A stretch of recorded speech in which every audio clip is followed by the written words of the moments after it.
My name is Dan Stasko. I'm a professor here at Lewis and Auburn College, University of Southern Maine. I teach in the natural and applied sciences. My research deals with looking at the creation of new materials that are able to transmit ions readily in the solid state. Most of us are familiar with electrolytes, things like salts. We think of them in our energy drink and what have you. And they're just salts. They're materials that have a positive charge and a negative charge. My interest in them stems from the battery and fuel cell range. Most of us are more familiar with batteries than we are with fuel cells. A battery has a set of materials that have a tendency. One likes to give up electrons, one likes to receive electrons, and so this natural driving force is what we harness to power our devices.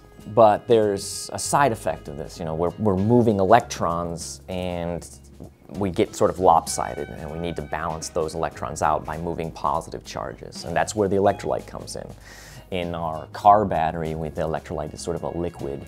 In our cameras and the like, the electrolyte is sort of a pseudo-liquid. It's kind of a gel. And in those liquids and gels, the ions travel. But there's classes of material that are able to do this in the solid state. So rather than using a liquid, we use a material that's salt, hard, and it's able to transmit the ions through that material. And we don't often think of that as ions moving through solids, but they do. And so my research looks at creation of these materials and looking at new ways of trying to understand how to improve the properties. My name is Francesca Vassallo. I am a professor of political science at the University of Southern Maine. I study comparative politics, and I do research on Europe and comparative politics with a specialization on France specifically. I'm working on France's role in the European Union and how the French government actually is trying to redefine what it means to be a member of the European Union.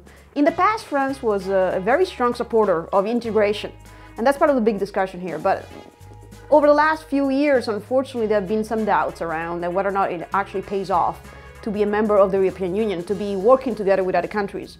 So I'm trying to figure out whether or not actually the French do want to still work with other Europeans in presenting and developing a better future for themselves.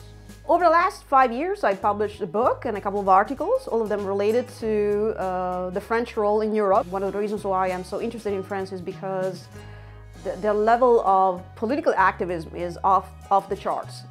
They like to protest as much as they like to vote. And there is an interest there in understanding why do people actually decide to participate in street demonstrations rather than simply going to vote. It's part of a democratic culture, I see it.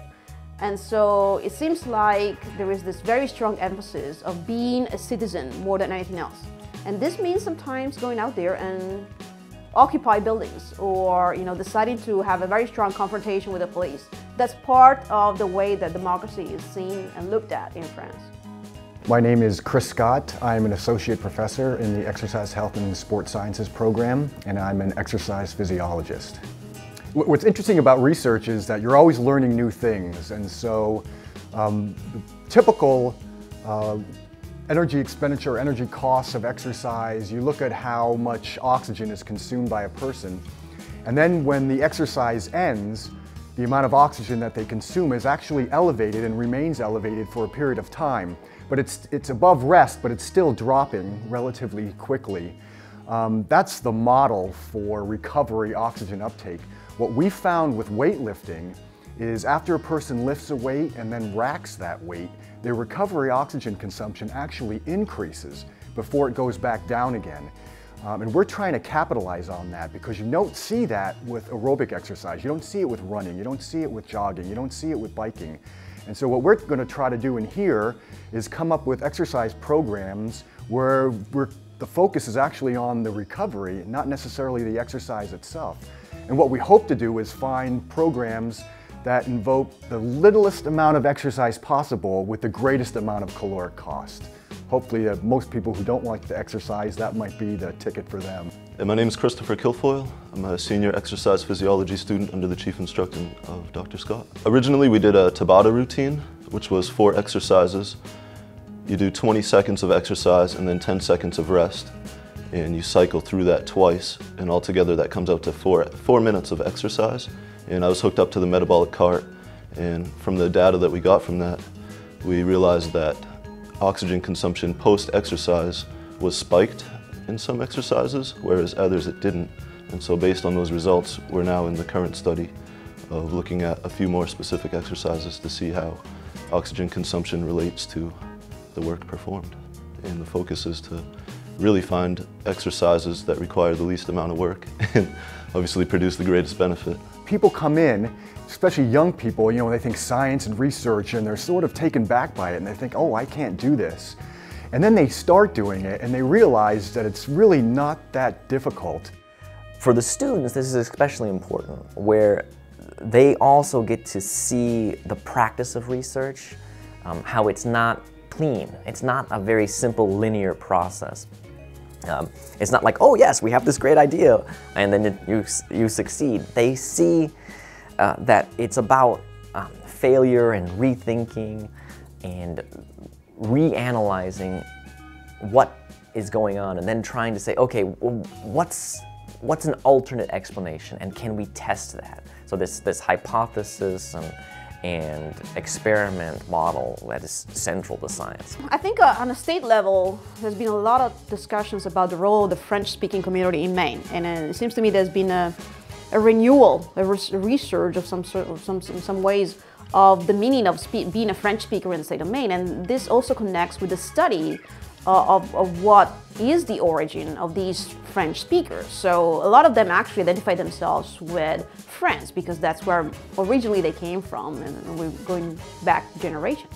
On a national level, it seems to me that my research has contributed to understand the relationship between Europe and the United States. And a lot of times we try to ask the question, say, so what is Europe exactly? Because we're talking about many different countries. But in reality, also on the European continent, there is some commonalities that we have to understand, and I think it's important to try to understand them as a way to better deal with them politically, economically, and socially especially. One of the nice things about doing research is that it keeps you up to date. I mean, it keeps you in the loop with what's going on with science. You read, you don't just read your field, you read other fields, and you're out looking at the different things that are going on.